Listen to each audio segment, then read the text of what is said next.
Assalamualaikum warahmatullahi wabarakatuh. Selamat bertemu kembali dengan pembelajaran online dari saya ya. Untuk lebih detail tentang saya, silahkan kunjungi website saya. Pada kesempatan kali ini saya akan menjelaskan tentang design of experiment ya. Ini sering digunakan, metode ini sering digunakan dalam penelitian-penelitian sekarang yang terkait dengan permodelan dan optimisasi ya. Jadi di dalam metode ini kita akan menggabungkan antara Central Composite Design dengan Response Surface Methodology ya, atau CCD dikombin dengan Response RSM ya. Nah, untuk membantu perhitungan di dalam atau pengolahan data di dalam metode ini kita menggunakan software statistika ya. Walaupun ada juga software-software yang lain seperti Minitab ya, kemudian ada Design Expert juga ya. Nah, di dalam contoh ini ya, kita intinya sebenarnya kalau kita eksperimen yang terkait dengan permodelan dan optimisasi ya, permodelan, simulasi, optimisasi gitu ya, maka tahapan yang pertama adalah kita harus bisa mendesain eksperimennya ya. Nanti pemilihan rentang variabel dan seterusnya ya, itu harus kita define dengan baik, di mana model itu bisa nanti bisa mewakili data eksperimen ya, model yang dibangun nanti. Nah, untuk model itu bisa model yang linear maupun non-linear ya. Kalau model linear itu cukup sederhana, tetapi kalau yang non-linear itu lebih kompleks ya. Jadi contohnya kalau di dalam software statistika ini, di metode RSM ini disediakan defaultnya ya. Defaultnya itu adalah modelnya non-linear regression, yaitu polinomial order 2 ya, atau quadratic polinomial. Nah, kalau yang sebenarnya juga bisa kita pilih yang linear ya. Nah, nanti kita lihat ya bagaimana kita bisa mendefinisikan untuk atau memilih modelnya. Nah, jika kita menggunakan metode regresi yang linear ya, maka kalau kita lakukan perhitungannya ya secara manual itu seperti ini ya, sehingga nanti didapatkan beta 0 dan beta 1. Jadi beta 0 beta 1 itu adalah koefisien dari atau parameter dari model yang akan ditentukan. Nah, kalau kita hitung menggunakan manual seperti ini, nah nanti kalau kita menggunakan software statistika, maka itu bisa dihitung dengan cepat ya. Walaupun itu programnya adalah modelnya adalah non-linear. Nah, namun demikian jika nanti modelnya itu adalah custom ya, misalnya model yang kita bangun sendiri seperti itu ya, tidak kuadratik, tidak linear seperti itu, maka kita tidak bisa menggunakan software dari statistika ini. Nah, kalau seperti itu, maka sebaiknya desain eksperimennya itu menggunakan CCD ya, tetap ya. Nanti kita gabung dengan permodelannya, nanti bisa menggunakan misalnya software curve fitting, tool software curve fitting lainnya misalnya Origin. Nah, kalau di Origin nanti fitness of the model ya, itu bisa di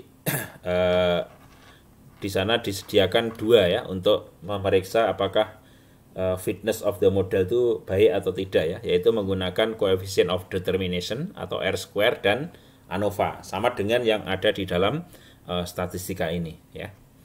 Nah, kita kembali ke sini. Untuk coefficient determination itu adalah salah satu untuk mengidentifikasi apakah model itu bisa mewakili data eksperimen atau tidak ya. Nah, atau itu kalau kita bisa kita sering menyebutnya adalah how good is the fit. Apakah model itu memang sesuai dengan model eksperimen. Nah, nanti bisa dilihat dari nilai R square-nya.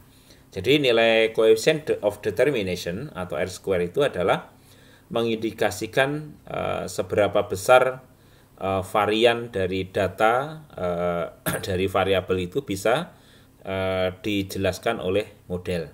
Jadi kalau R-square-nya itu mendekati 1 ya, berarti bahwa model itu dapat dijelaskan atau dapat diwakili ya.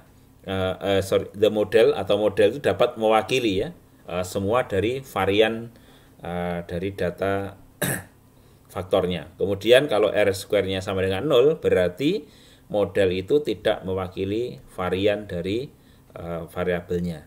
Maka R-square ini menjadi salah satu penentu apakah model itu mewakili data eksperimen atau tidak. Nah, ada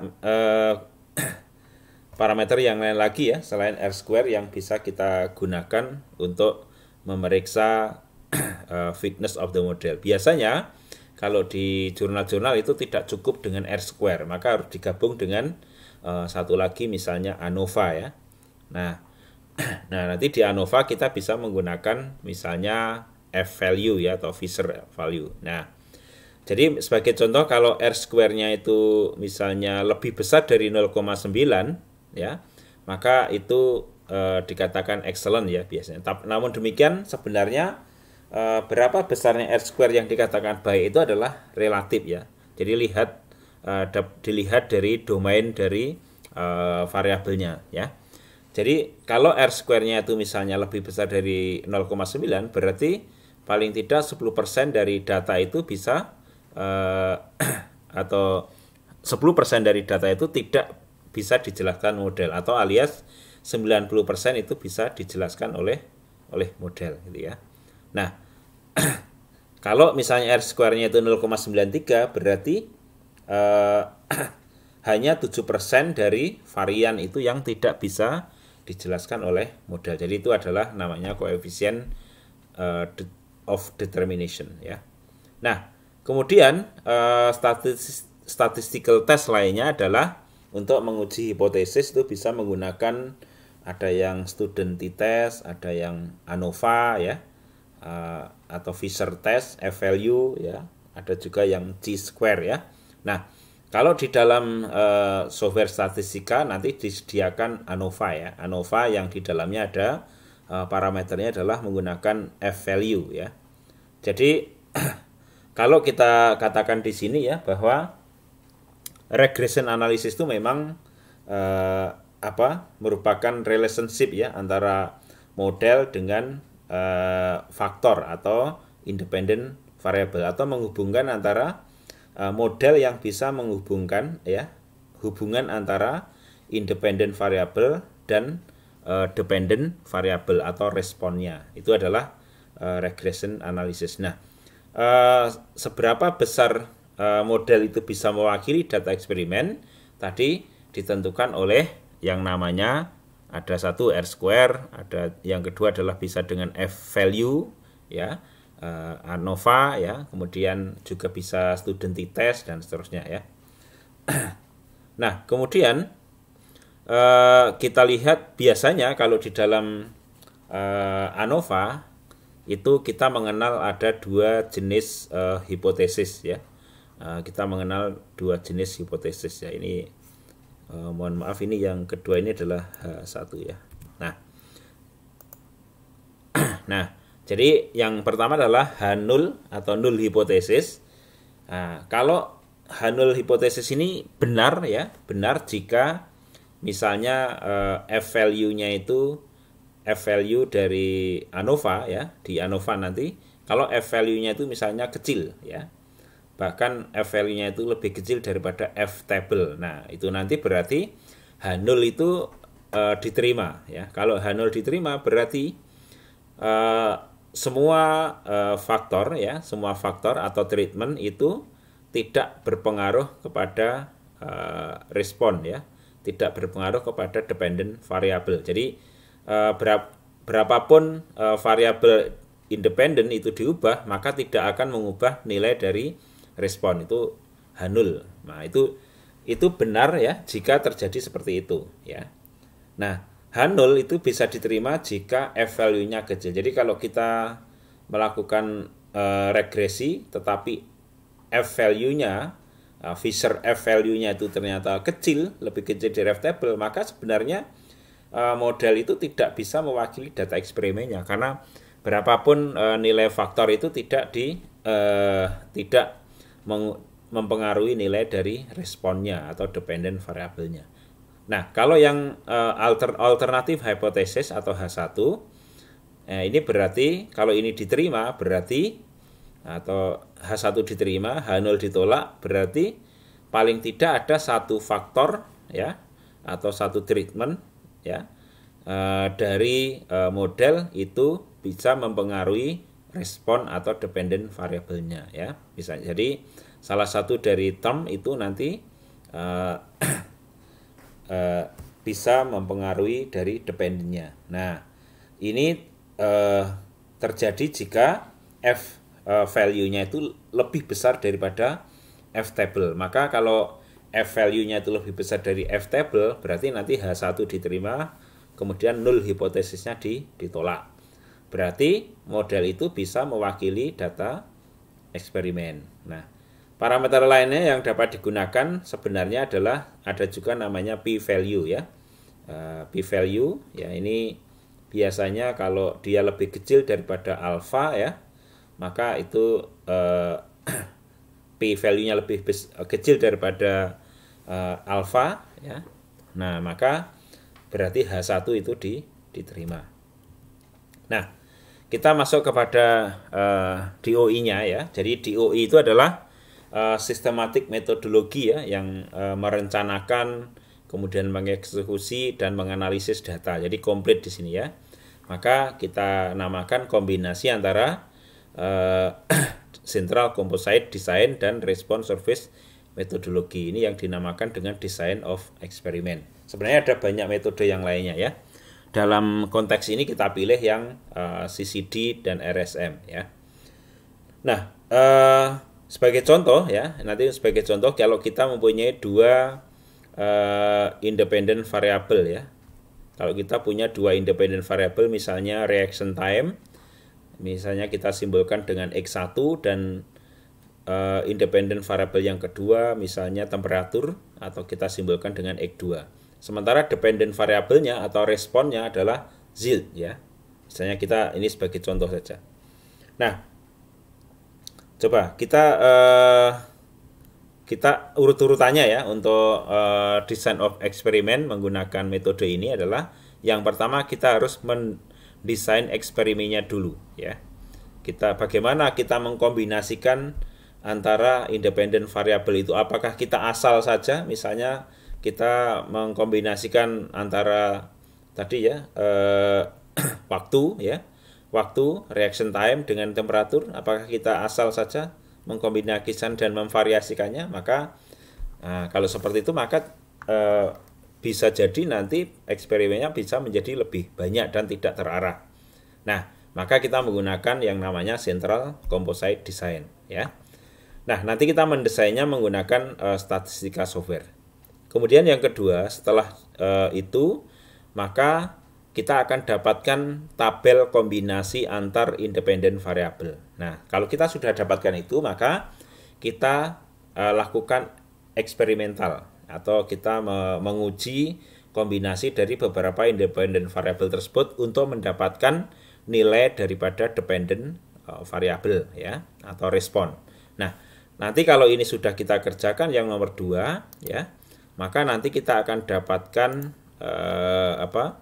tabel ya, tabel yang berisi kombinasi independent variable dan dependent variabelnya yang dihasilkan dari data eksperimen. Setelah itu nanti kita bisa masuk lagi ke metode ini di softwarenya, kemudian kita memasukkan nilai dari dependent variabelnya ya. Nah, nanti dari situ nanti kita akan menghasilkan satu sheet ya di dalam statistika, yaitu dengan extension file.sta. Inilah nanti yang akan menjadi dasar dari permodelan yang kita gunakan. Kemudian langkah yang keempat, kita lakukan permodelan menggunakan response surface methodology ya. Ini di dalam Ini semuanya juga sudah ada di dalam software statistika ya. Nah, setelah itu nanti kita akan mendapatkan data-data atau beberapa koefisien. Contohnya adalah regression koefisien. Dari regression koefisien ini nanti kita akan bisa mengenerate model matematikanya ya. Apakah nanti kuadratik atau linear gitu ya. Nanti kita akan dapatkan regression koefisien. Nah, setelah itu kita juga akan mendapatkan nilai dari ANOVA-nya, tabel ANOVA-nya. Nanti di dalamnya ada nilai F value-nya, ada P value-nya juga. Kemudian nilai dari R square-nya. Nah, kemudian juga kita akan dapatkan yaitu surface response figure-nya. Jadi kurva 3 dimensi dari surface response dari variabel X1, X2 terhadap ZILT misalnya. Kemudian dalam bentuk kontur juga ada. Kemudian Pareto chart. Nah, kita juga bisa dapatkan observe atau experimental data versus predicted atau calculated dari dependent ya. Itu bisa. Juga kita akan dapatkan nilai critical optimum value-nya. Nah, langkah yang terakhir adalah kita bisa mengignore atau mengabaikan koefisien dari model yang mempunyai efek signifikansi yang rendah. Nah, nanti ditandai dengan F value yang kecil. Jadi F value yang lebih kecil dari F table itu bisa kita ignore, kita abaikan. Sehingga nanti kita akan dapatkan nilai model matematika yang semua termnya itu adalah signifikan. Nah, ini adalah kita susun dulu ya tabel dari desain eksperimennya, yaitu menggunakan Central Composite Design ya, di mana di dalam desain ini ya kita harus memasukkan nilai-nilai dari variabel independen, yaitu reaction time, itu nilai yang rendah, nilai tengah, dan nilai yang tinggi atau low, center, dan high. Demikian juga dengan temperature ya. Kita masukkan nilai yang low, center, dan high, di mana deltanya ya, jarak antara low ke center atau center ke high ini harus sama. Kalau ini berjarak 5, maka di sini harus 5 ya. Kalau di sini nanti 10, di sini harus 10. Jadi seperti itu. Nah, baru nanti kita pilih apakah desainnya itu ya nilai dari alfa, karena alfa ini nanti akan dihitung sendiri oleh software ya. Cuma kita harus menetapkan apakah desain dari start point ini adalah rotatable atau ortogonal. Ya, jadi kalau rotatable itu rumusnya seperti ini ya, untuk menghitung berapa alfa. Kalau ortogonal seperti ini, di mana NC itu adalah number of cube point, NS adalah number of start point, dan N0 adalah number of center point. Jadi nanti kita masukkan ke dalam nilai-nilai ini ya. Nah, bagaimana Anda bisa menentukan nilai 80, 85, 90 ya? Tentunya nilai reaction time yang kita pilih ini adalah sudah tepat ya, di mana usahakan itu bisa kita dapatkan nilai optimumnya ya. Sehingga beberapa eksperimen itu exploratory eksperimen itu perlu dilakukan ya untuk menetapkan batasan nilai rendah dan nilai tinggi ya. Cara lainnya adalah bisa kita menggunakan literatur ya, bagaimana orang sudah menemukan batasan-batasan dari low value dan high value. Nah, oke. Jadi kalau kita gambarkan ya, desain yang ortogonal dan rotatable itu seperti ini bedanya. Kalau kita menggunakan desain yang rotatable, yang warnanya merah ini ya, maka varian ya, varian dari nilai alfa ini mempunyai jarak yang sama dari center point-nya ya. Jadi ini dapat diputar ya. Jarak antara 0 center dengan alfa, dengan min alfa, dengan plus alfa, ini semuanya sama jaraknya ya. Sehingga ini dikatakan ya bahwa di sini adalah constant on square ya. Jadi seperti ini. Nah, satu lagi desainnya adalah ortogonal ya. Ortogonalnya itu adalah ortogonal secara statistik ya. Sehingga kalau kita gambarkan adalah yang warna biru.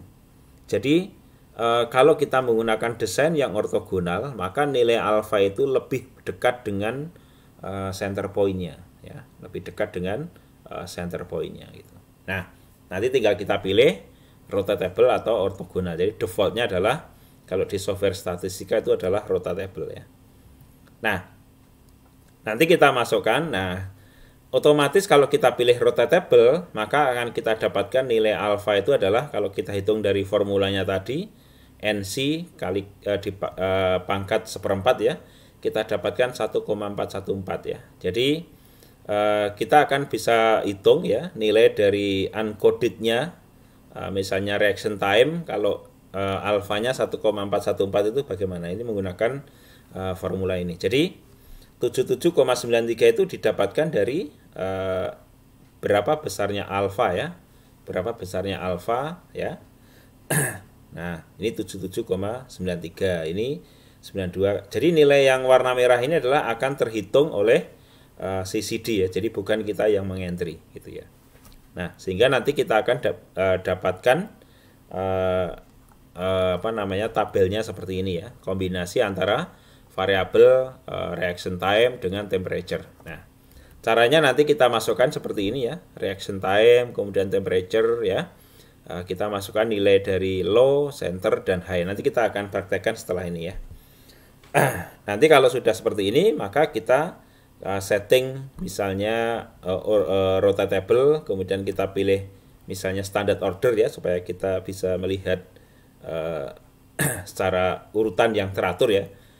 Ya, ini adalah namanya standard order. Ini urut ya, center point-nya ngumpul di bagian bawah. Kemudian yang start point-nya yang warnanya biru ini juga ngumpul gitu ya. Sedangkan yang 4 warna merah ini adalah cube point ya. Nah, tapi kalau sebenarnya disarankan untuk urutan run itu adalah jangan menggunakan standard order supaya lebih objektif gitu ya. Nah, di sini defaultnya kalau di software otomatis kalau kita tidak tambahkan perulangan center point itu sudah otomatis diulang 2 kali. Jadi kalau kita menambah 3 kali lagi berarti total perulangan dari center point itu adalah 5 kali gitu ya. Nah, nanti setelah itu kita lakukan eksperimental ya, run ya, dengan kombinasi dari variabel-variabel reaction time dan temperature ini. Nah, nanti dari sini kita masukkan nilai yield-nya setelah kita run, kita dapatkan yield 76,5 masukkan. Misalnya untuk ini waktu 80, suhu 180, kita dapatkan yield 77, ini masukkan sampai selesai. Nah, kalau sudah selesai, baru nanti kita lakukan analisis ya. Kita akan dapatkan nilai regression coefficient, kemudian ANOVA, R-square, surface plot, Pareto, dan seterusnya ya. Nah, sekarang kita coba praktekkan ya untuk nilai-nilai ini ya. Kita coba masukkan ke dalam aplikasi dari software statistika. Bagaimana cara kita mendesain eksperimen dulu yang pertama. Jadi pertama kita akan memasukkan ya nilai-nilai dari desain eksperimen ini untuk variabelnya reaction time, temperature ya. Jadi kita ada 2 faktor ya atau 2 independent variable ya. Kita coba. Jadi caranya buka dari software statistika. Kemudian kita masuk ke industrial statistik ini ya. Kita pilih yang experimental design atau DOE ya. Nah, ini kita pilih. Nah, sekarang kita pilih metodenya apakah Book-Benken atau central composite. Jadi kita pilih yang central composite ya. Kemudian kita klik OK ya. Kita klik OK. Nah, kita pilih 2 faktor, 1 blok. Di sini ada 10 run ya. Dengan tadi ada defaultnya 2 perulangan center point tadi ya. Maka kita pilih yang ini. Jadi kalau kita ada 3 variabel ya berarti pilih yang ini. Kalau ada 4 independent variable pilih yang ini. Ya, kita pilih yang ini. Nah, tadi kita untuk awal ini kita pilih yang standard order ya. Tadi sebenarnya kalau untuk running itu disarankan yang random ya. Kita pilih standard order.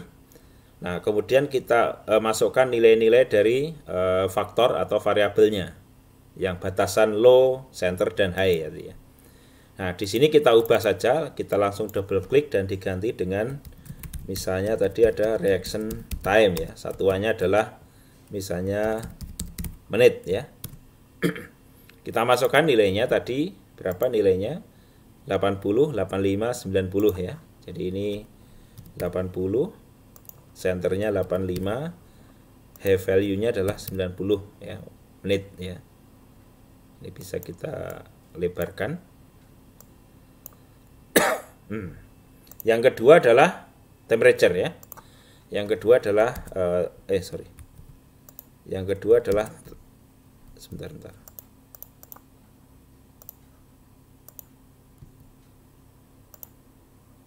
Sebentar saya ulang. Reaction time ini menit, ini 80, 85, 90 ya. Kemudian kita masukkan yang kedua tadi temperature ya, satunya derajat Fahrenheit ya. Ini adalah paling rendah tadi 170 ya, 175 dan 180 ya. Nah, kalau ini sudah kita masukkan semua ya. Start point ini tidak usah kita masukkan, nanti otomatis akan terhitung ya. Klik OK. Nah, baru kita masukkan tadi tambahan atau perulangan center point. Jadi defaultnya tadi kan sudah diulang 2 kali. Berarti kalau kita ingin diulang 5 kali, berarti di sini kita nah, kita tambah lagi 3 ya. 3 perulangan center point ya. Kemudian di sini juga kita masukkan satu kolom sebelah kanan nanti untuk menempatkan ZIL atau dependent variabelnya ya, seperti itu. Nah, kemudian desain karakteristik kita setting apakah rotatability atau orthogonality. Jadi kalau rotatability alfanya 1,4142, kalau orthogonality itu 1,0781. Tadi kan saya sampaikan bahwa ortogonal itu lebih mendekati center ya. Nah, kita pilih defaultnya ini yang rotatability aja ya. Nah, kemudian kita klik summary ya. Kita klik summary.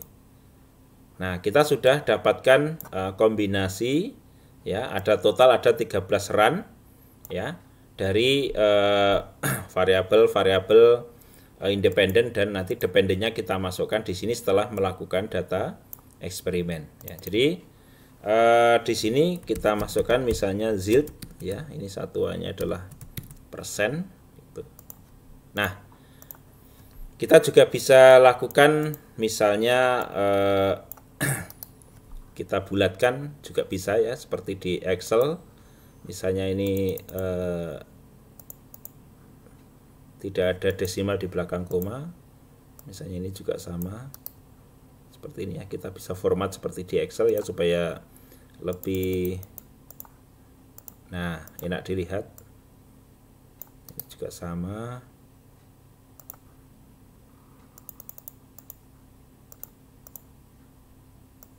Nah, kemudian yang itu mungkin kita biarkan berapa desimal ya, misalnya tergantung dari batas ketelitian alat ukur kita ya. Ini misalnya waktu ya, kita ambil saja misalnya 1 desimal di belakang koma ya. 1 desimal. Kemudian di sini juga sama, ini kita ambilkan misalnya 1 desimal di belakang koma. Nah, kita sudah dapatkan ya nilai dari kombinasi antara, kita bisa tengahkan ya. Nah, kita tinggal memasukkan lakukan data eksperimen ya. Kita bisa lakukan data eksperimen untuk mendapatkan nilai ZIL berdasarkan pada kombinasi dari variabel independen ini ya. Misalnya waktu reaksi 80 menit, suhu 170, berapa ZIL-nya. Nanti ini kita masukkan satu persatu ya, seperti itu. Nah, coba kita masukkan ya dari tadi nilai dari nilai di sini ya, tabel tadi kita masukkan misalnya ya, kita masukkan Misalnya kalau kita mempunyai waktu reaksi 80, suhu 170, kita lakukan eksperimen berapa kita dapatkan nilainya, misalnya 76,50 misalnya. Kemudian 80, 180 berapa Z-nya misalnya ya. Kita lakukan data eksperimen, kita dapatkan nilai 77 ya. Kita masukkan semua dan seterusnya ya, caranya seperti itu. Kemudian 90, 180 ini 79,50. Kemudian 77,9, 175, di sini 75,6 ya. 75,6. Kemudian 78,40. Ya, kemudian ini 167 ya. 77. Kemudian 78,5.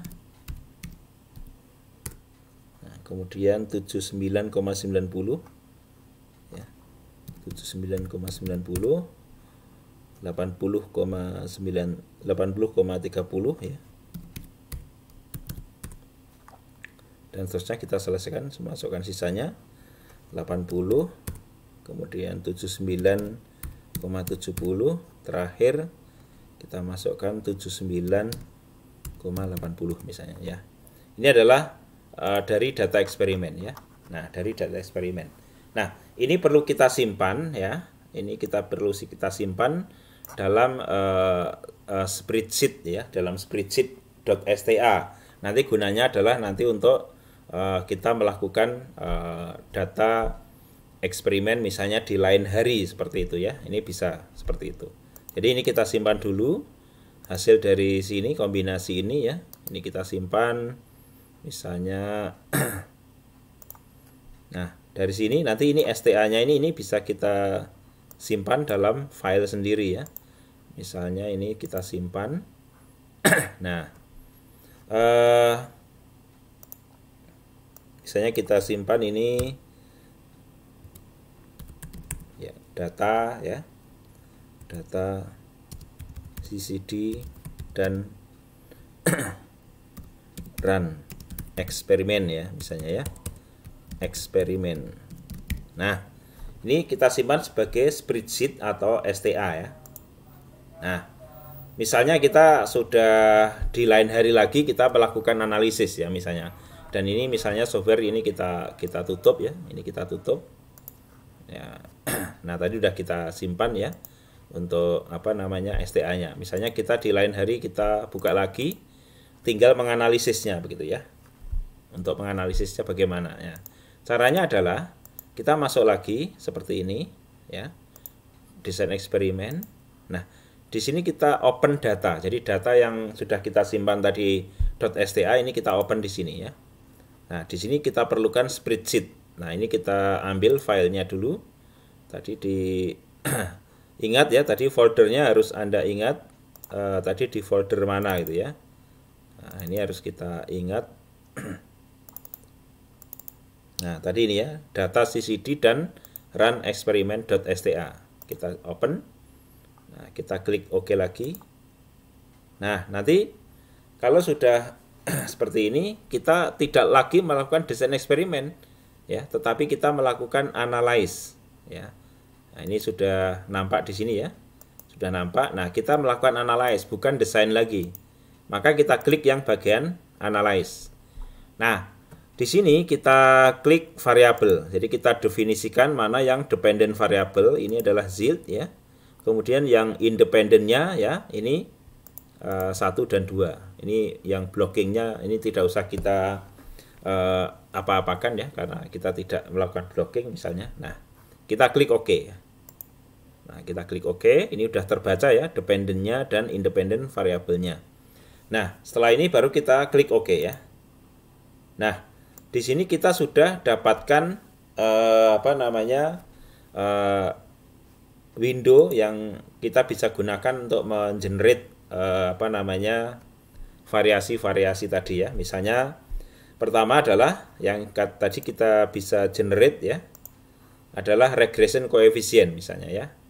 Nanti kita akan dapatkan nilai dari regression coefficient-nya. Itu ada di mana gitu ya.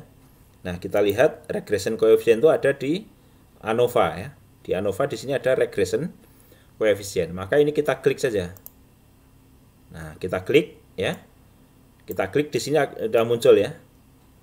Nah, ini adalah regression koefisiennya. Ini ya. Ini regression koefisiennya. Nah, kemudian kita juga bisa ubah ya. Ini ada berapa digit di belakang koma, ini juga bisa kita setting ya. Misalnya mau berapa digit itu bisa. Misalnya mau ada 4 digit itu juga bisa kita keluarkan. Nah, seperti ini. Nah, kita bisa keluarkan sampai level 4 digit ya. Nah, ini adalah regression coefficient ya. Jadi ini kita keluarkan dulu, nanti baru kita simpan workbooknya ya. Jadi kita keluarkan itu. Kemudian yang kedua tadi targetnya adalah ANOVA ya. ANOVA. Jadi kita keluarkan ANOVA. ANOVA table ya. Kita klik. Nah, ini ya. Ini regression, ini ANOVA. Sudah kita dapatkan ANOVA, nilai F value-nya sudah kita dapatkan juga ya. Nah, kemudian kita keluarkan lagi tadi apa? Surface plot atau contour plot ya. Jadi di sini kalau kembali ke model atau quick ya. Di sini adalah respon.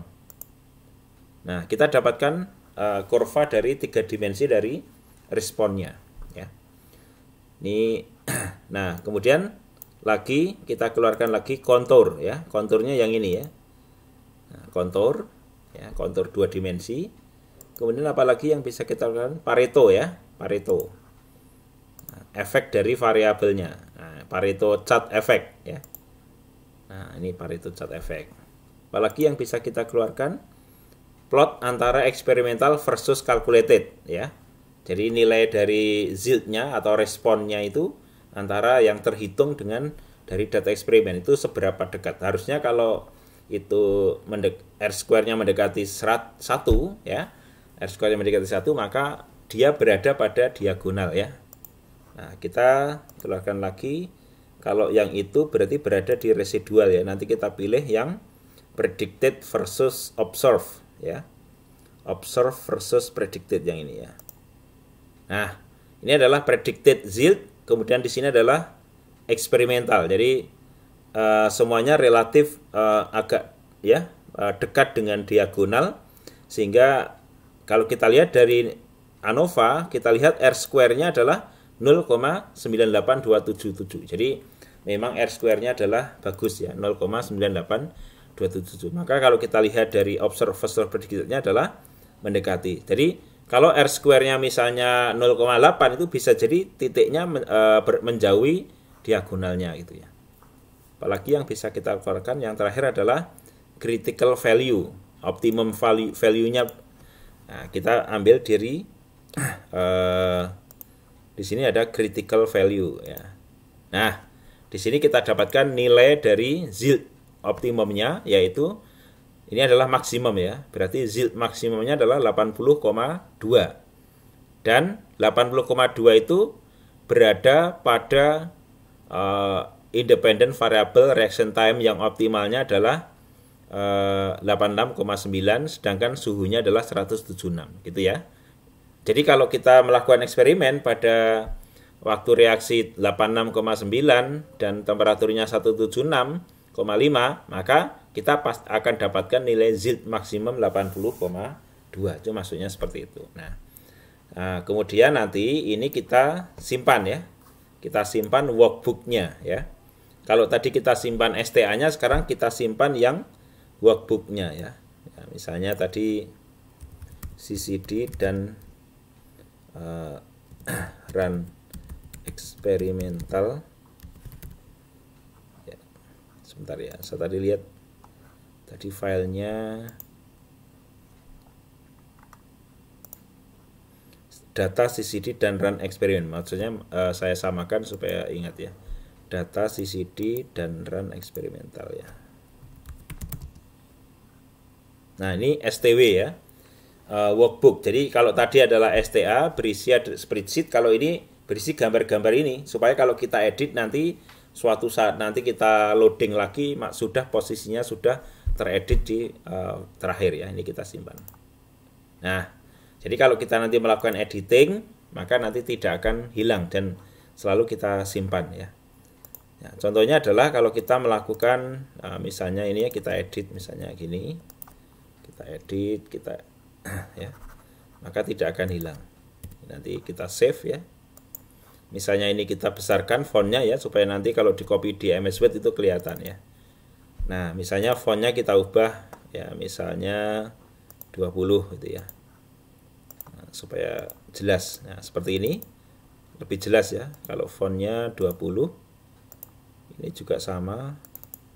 Fontnya kita ubah menjadi 20.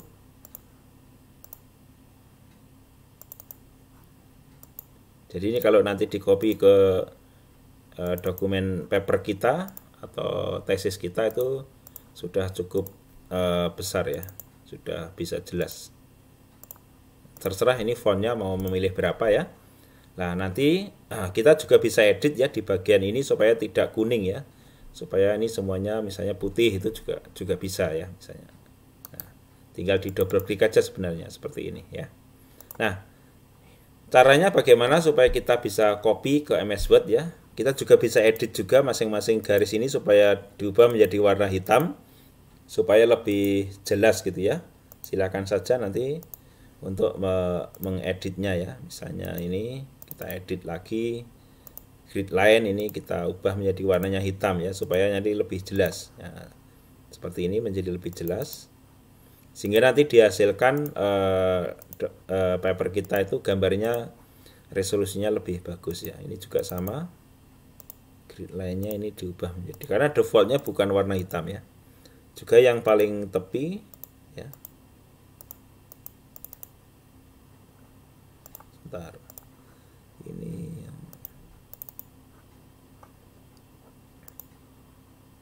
dim line-nya ini ya, dim line ini juga sama, ini general dim line ini kita ubah ke warna hitam, ini juga sama, general dim line ini warna hitam. Nah kalau seperti ini, nah yang di sini backgroundnya outside ini juga kita bisa setting supaya warnanya putih aja ya. Nah oke, kalau sudah kita simpan. Nah, ini kita bisa copy ke MS Word ya. Jadi caranya adalah kita copy grab ya. Nah, misalnya kita bisa kopikan ke mana? Ke MS Word atau ke sini ya. Ke dokumen kita. Ya, misalnya masukkan sini. Nah, kita bisa pastenya itu bisa menggunakan paste spesial. Ya, kalau saya lebih suka menggunakan picture enhance ya. Boleh juga yang di sini ya. Nah, saya lebih suka wujudnya gambar ya supaya lebih apa ya, tidak terikat dengan software statistikanya seperti ini ya. Nah nanti kalau ini ada yang terlalu jauh seperti ini bisa kita lakukan cropping ya, kita lebih dekatkan ya seperti ini misalnya ya. Nah, jadi seperti itu ya. Nih. Nah, dan seterusnya untuk editing dari yang lainnya ya, untuk yang lainnya. Nah, sekarang saya akan sampaikan ya. Ini saya kasih contoh satu saja ya untuk mengedit gambar dan memindahkan ke MS Word. Sekarang bagaimana cara mengambil persamaannya ya di sini ya. Nah, cara mengambil persamaannya adalah kita ambil ya, misalnya bagaimana kita mengambil persamaan hasilnya gitu ya dari regression coefficient. Kita kan tahu bahwa tadi persamaannya adalah nonlinear tadi ya. Persamaannya adalah nonlinear ya. Coba saya keluarkan lagi seperti ini ya. Ini adalah konstanta, ini adalah term linear, ini term kuadratik, dan ini interaksi antara kedua faktor ya. Jadi bagaimana cara kita mengambilnya ya? Kita cukup ambil saja dari sini ya.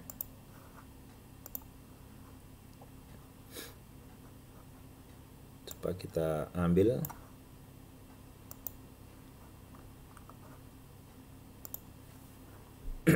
Ya. Misalnya kita ambil di sini ya. persamaannya dari sini. Oke, kita ambil persamaannya. Persamaan pertama ya, Z ya, tadi Z sama dengan konstantanya kita ambil ya, minus 1430,5228 ya. Kemudian kita ambil faktor X1 nya, kita ambil yang kuadratiknya dulu misalnya, minus 0,0551 X1 kuadrat ya. Kemudian ditambah dengan 7,8075 X1 ya. Nah, jadi kita ini dulu ya. Nah, seperti ini ya, X1 kuadrat, kemudian di sini adalah X1 ya. Kemudian yang kedua kita ambil kuadratik dari faktor yang kedua, jadi minus ya, minus 0,0401 X2 kuadrat ya, ditambah dengan ya, ditambah dengan 13, yang ini 2705 ya, 2705 X2 ya. Nah, coba ini saya turunkan biar muat ya. Nah, ditambah ya 0,0100 atau ini ya, X1 X2. Jadi kalau saya bereskan dulu seperti ini ya.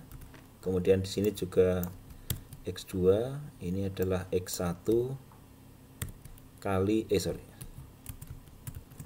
X1 kali X2 ya.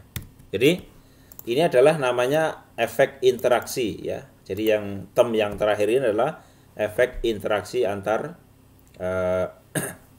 efek interaksi antar faktor ya, antar independent variable. Jadi antara waktu reaksi ya, di sini 1L by 2L ya.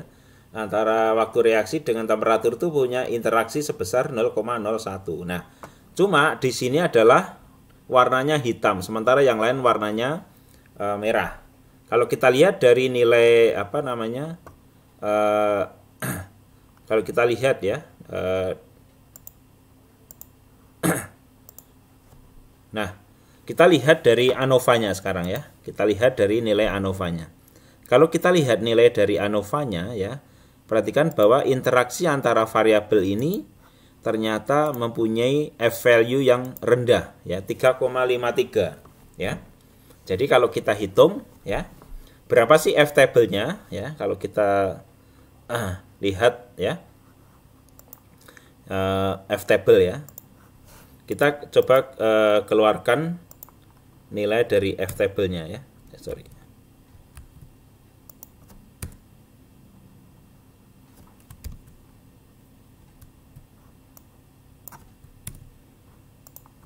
F-table. Jadi F-table untuk DF1 ya. DF1-nya ini berarti berapa? 1, 2, 3, 4, 5. Jadi ada 5 ya. 5. Kemudian errornya ada 7 ya, 7. Kemudian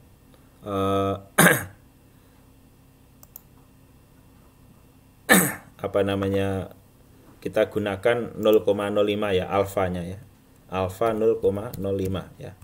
Kita lihat nanti berapa nilai F-table-nya ya. Kita bisa ambil dari statistika ini, dari probability calculator. Kita gunakan yang F-value ya, Fisher ya. Ini kita tentukan DF1-nya tadi ya, 5, 5, 7. Kemudian P-nya adalah 0,05 ya. Kita 0,05 berapa kita hitung. Ya, F-value-nya adalah 3,97 ya. Kalau ini 0,05 ya, tingkat kita punya probability 0,05, maka kita dapatkan nilainya 3,97 ya. Nah, 3,97 itu adalah batasan F-table. Nah, kalau kita lihat dari F-value tadi, ternyata interaksi antara variabel 1, independen variabel 1 dan 2 itu adalah cuma 3,5 ya F value-nya. Maka ketika 1L by 2L ya atau X1 kali X2 tadi ya, itu mempunyai F value ya 3,53 ya. Ini berarti lebih rendah daripada F table gitu ya.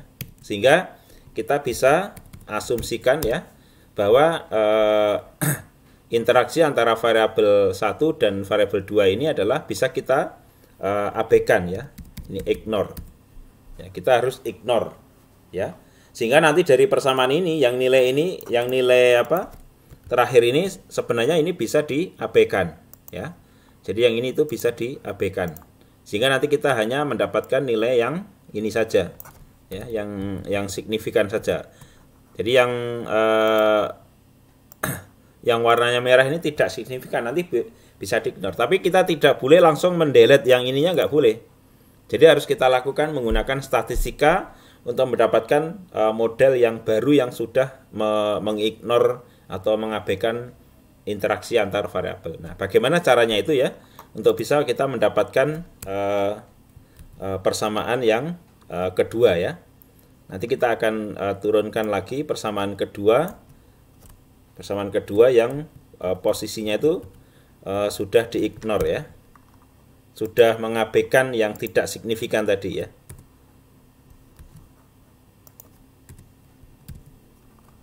Nah, persamaan yang kedua ya, yang terakhir, yang ini sudah mengabaikan term yang tidak signifikan efeknya ya.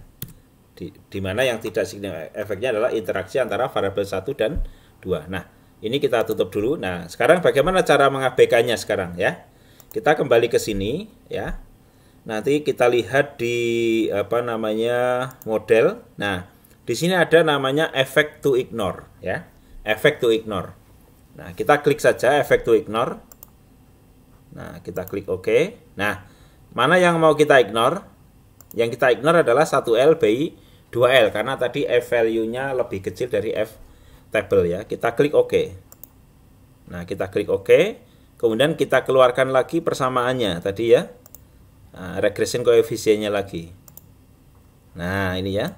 Nah, kita sudah dapatkan ya. Sudah di sini tidak ada lagi 1L by 2L, tetapi koefisiennya berubah. Maka kita ambil lagi persamaannya ini, persamaan yang versi terakhir ya. Nah, versi terakhir yang sudah mengabaikan efek yang tidak signifikan tadi ya. Nah, tentunya ada yang berubah situ ya. Maka di sini bahwa yang ini X1 dan X2 ini sudah bisa diabaikan. Persamaan 2 ini adalah yang versi final ya. Persamaan 2Y sama dengan ini sudah tidak lagi, ini sudah berubah 1579,2728 ya. Kemudian X1 square-nya adalah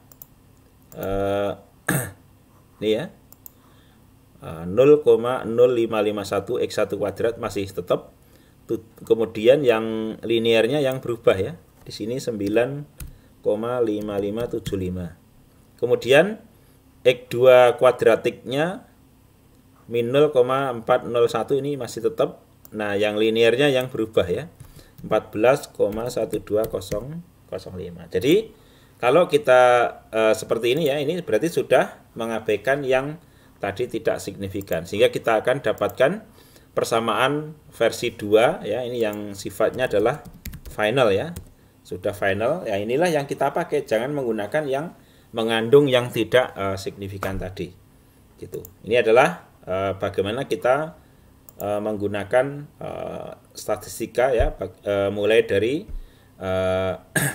mendesain eksperimen, kemudian bagaimana kita membuat modelnya, kemudian kita bisa melakukan optimisasi sehingga kita dapatkan nilai optimumnya tadi ya. Yang ini nilai optimumnya kita dapatkan.